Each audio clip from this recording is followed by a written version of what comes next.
What did you notice if something seemed off about Mom? They say you, who does nothing, shouldn't interfere. Siblings may be different, but how could I stay silent when our beloved mother isn't herself, and my brother tells me to stop sticking your nose in our business, even though he only sends $100 a month? Families come in various forms, and in my case, our father wasn't around. I have no recollection of him. He passed away in an accident shortly after I was born. Mom, who continued to cherish his memory, never remarried and single-handedly raised my brother and me. Undoubtedly, she faced countless challenges, yet she shielded us from any hardship, always wearing a smile. Now, as an adult, I'm determined to repay her boundless kindness in any way I can. I'm Lisa, a 43-year-old mom juggling work with raising my high school-age son. My older brother, Mike, at 45, is married without children. Our mother, now in her 70s, has retired and lives off her pension. Initially, I found solace knowing she resides with Mike and his wife, as our visits are limited to Christmas holidays. From afar, it seemed they got along well, and Mom enjoyed a serene retirement. However, recent societal circumstances have heightened my concerns. Unable to visit frequently, our interactions are mainly through sporadic video chats, revealing her waning energy. Despite her age, I believe she needs a checkup, but she's hesitant. Thus, I've made the decision to reach out to Mike. Mike, it's been a while. I need to discuss Mom. I'm busy at the moment. Can we do this later? And he abruptly ended the call. Undeterred, I attempted to reach him again over the weekend. Hey Mike, can we talk? It's about Mom. I'm suffering from a terrible headache. Let's catch up another time. And once again, he ended the conversation hastily. If I send a text, it's simply left on read, dismissed without acknowledgement. If this pattern persists, even my patience will wear thin. If he's occupied or unwell, he could always return the call when he's free. Couldn't he? Even if he prefers not to talk, a simple reply to the text would suffice. Yet, I mustn't be overly demanding. After all, they're the ones looking after our Mom. Although I'm unable to physically care for her, I contribute by sending money. Every month, I allocate $2,000 from my salary to support Mom. I've never explicitly informed my brother Mike about this, though I find it hard to believe he's unaware. Perhaps it's time for a heartfelt conversation with Mike one day soon. Lost in contemplation, my train of thought was interrupted by a ringing phone. Surprisingly, it's from my sister-in-law. That's uncommon. Brenda, Mike's wife, shares his age and dedicates herself to homemaking full-time. While we don't exactly click in conversation, it's not as if we're at odds. Our communication is sparse, usually routed through Mike whenever there's anything to discuss. I answered Brenda's call with a puzzled expression, unsure of what to expect. Hey Lisa, what's up with this month's money transfer? She blurted out, catching me off guard. It irked me how direct she could be, but her question served as a stark reminder that I had missed the usual date for the money transfer. So Mike and Brenda were indeed aware of my contribution. I mused. Simultaneously, I couldn't shake the suspicion that Brenda might be the one overseeing it all. I apologize. It slipped my mind with everything going on. I'll ensure it's transferred by this weekend. You can transfer money online nowadays. We're looking after your mother, It's not like we're doing this as volunteers. I don't see it that way. I'm always thankful to Mike and you, Brenda. Seriously, just because I'm a homemaker, it's as if all the responsibility for looking after Mom has been dumped on me. You two siblings are just awful, Brenda's words stung with bitterness. Yet I couldn't refute them.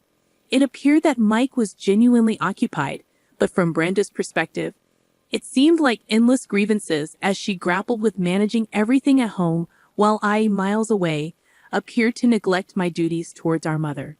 If you're not going to take action, at least make sure to fulfill your part. Transfer it by tomorrow. Understood? Brenda's directive was firm.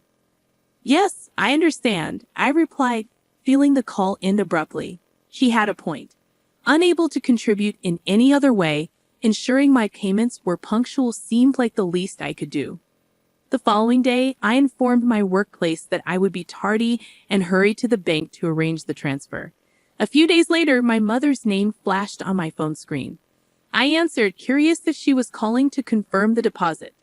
Hey Mom, how's everything? Lisa dear, I hate to trouble you, but could I ask for a bit more money just this once? What? What?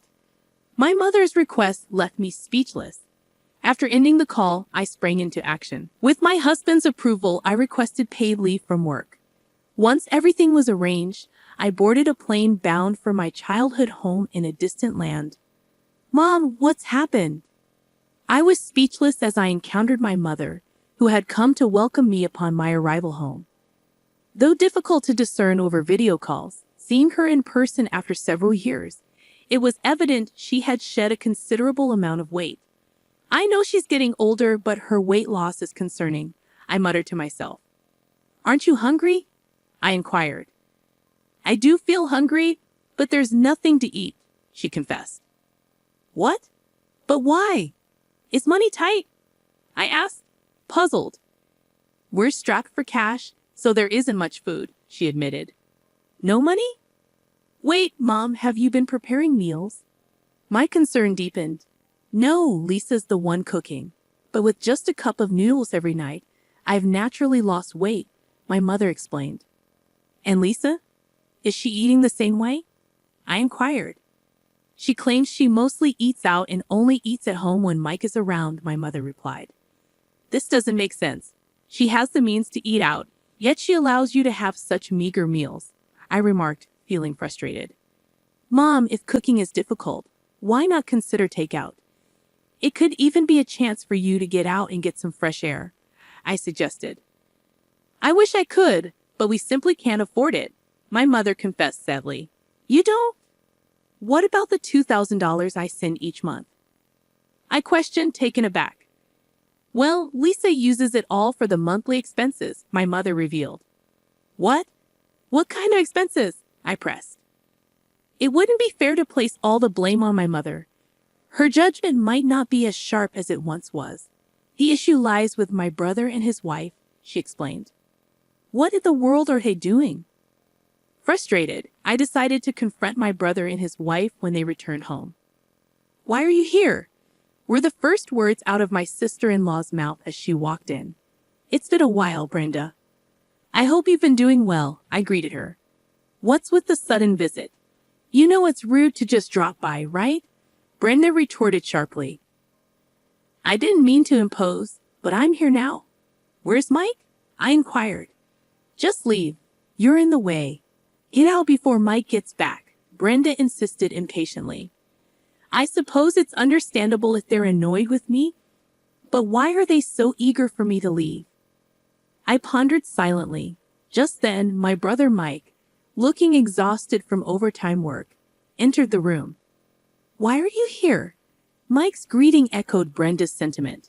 With a wry smile, I informed them that we needed to have a discussion. What's there to talk about?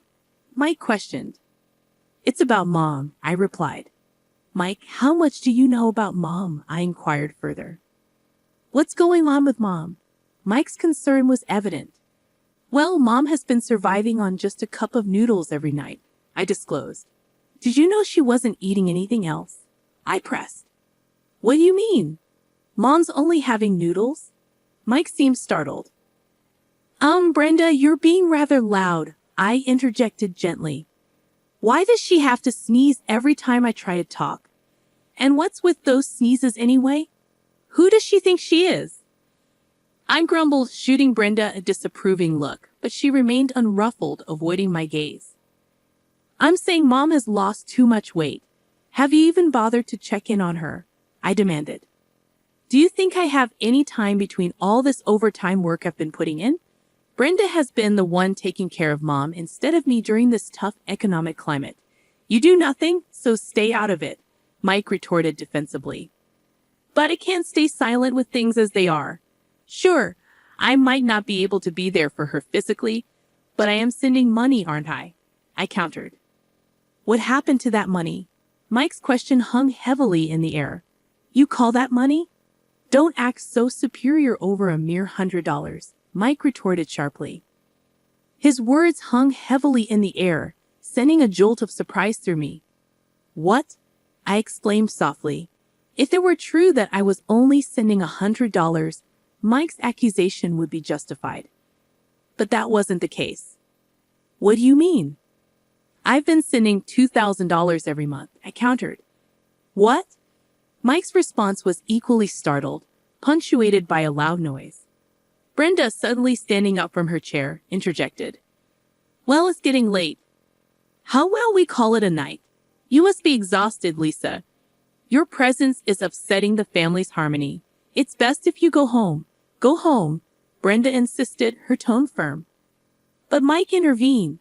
Wait a minute, Brenda. Where did you put Mom's bank book? He demanded. I'm not sure. Weren't you the one who asked me to deposit money as soon as possible? Brenda replied, her voice wavering. Don't speak nonsense, Lisa, Brenda retorted, standing her ground against my mother and me. She let out a small gasp when Mike called her name in a low, stern voice. Mike's anger was well known in our household. He only ever got mad for valid reasons. And now he seemed genuinely furious, finally grasping the gravity of the situation. Where is Mom's bank book? Mike's voice was firm, his tone indicating no room for excuses. Where did I put it? Wait, here it is. Brenda hastily retrieved Mom's bank book as Mike's anger boiled over. Flipping through it, Mike was left speechless. There it was, clear as day. Brenda had been withdrawing $2,000 every month for years. Mike, you truly didn't know? I questioned, my disbelief evident. Yeah, Brenda told me she was only withdrawing $100 each month, and I took her word for it, Mike admitted. What a mess. It's a huge misunderstanding. But the real issue lies with the person who caused this confusion. Brenda, what did you do with the $1,900 after deducting the $100 from Lisa's contribution? It simply vanished, I exclaimed. How does money just disappear like that? It's absurd, Mike added, bewildered. Well, it tends to disappear pretty fast if you're gambling, Brenda confessed, her voice trailing off. Gamble? Wait, what? I interrupted, stunned by her revelation. I mean, spending it frivolously like shaking off a chill. It just goes, Brenda stammered. What on earth are you talking about? I demanded, growing increasingly concerned. Lisa mentioned earlier that Mom is only having a cup of noodles every day. So were you going to the casino during the day? Occasionally, Brenda confessed. How often is occasionally? I pressed. I go to the casino on weekdays and buy online tickets on weekends, Brenda admitted. That's practically every day, I remarked in disbelief. I'm speechless. No wonder the money we sent her disappears so quickly. In fact, she might have used up all of Mike's earnings, aside from utilities and other essential expenses. I concluded, feeling a mixture of shock and frustration. It seems Brenda hasn't just squandered Mike's income and my contributions. The revelation led to a hazy discussion and eventually a unanimous decision to divorce. With the exception of Brenda, I added solemnly. I want a divorce, Brenda declared tearfully, but her outburst was met with stern reprimands from her parents, eventually quieting her down. Mike opted not to seek alimony, but instead requested a commitment from Brenda to repay the exact amount I had been contributing towards our mother's support. With the guidance of a lawyer, legal documents were drafted. Brenda's parents, expressing remorse, agreed to settle all financial matters, including alimony, in a lump sum payment.